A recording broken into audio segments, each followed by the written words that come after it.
High বন্ধুরা, সবাই কেমন আছো? তো আশা করি ভালো আছো। আমিও ভালো আছি, তো খুব ভালো নেই, তো ভালো আছি। তো যাই হোক, একটু মন মেজাজটা খারাপ। আমার প্রফেশনাল ড্যাশবোর্ডটা উড়ে গেছে, আমি কিছুতেই আনতে পারছি না। লাইভ অপশনটা আমার বন্ধ করে দেওয়া হয়েছে, 26 দিনের আগে আমি কিচ্ছু করতে পারবো না। তো যাই হোক, আমি তো অত পড়াশোনা জানি না যে ইংলিশে পড়ে পড়ে আমি ঠিক করব। তো পাচ্ছি না করতে, যাই তোমাদের কেউ হেল্প করতে পারো তো আমাকে একটু জানিও কমেন্টে। তো যাই হোক, তো আজকের আমি ডিউটিতে যাইনি, আমার পা দুটো খুব যন্ত্রণা, আমি আর ওই জন্য আজকে আর যেতে পারিনি, আমার শরীরটা খুবই খারাপ। তো শোকেসটা আমি একটু হাত দিলাম যে পুরোনো জিনিসগুলো একটু বের করে দেখি। তো যাই হোক, আজ হাত দিতে জানো তো সব থেকে মনটা খারাপ হলো। তো এটা আমি 1 বছর 3 মাস আগে পায়ের তলাটা মানে পড়েছিলাম আমি। তো 1 বছর 3 মাস হয়ে গেল আমার পাটা পুড়েছে, তো এই পায়ের তলাটা আর আমার পড়া হয়ে ওঠেনি।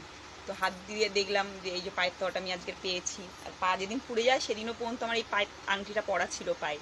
আমার দুজোড়া পায়ের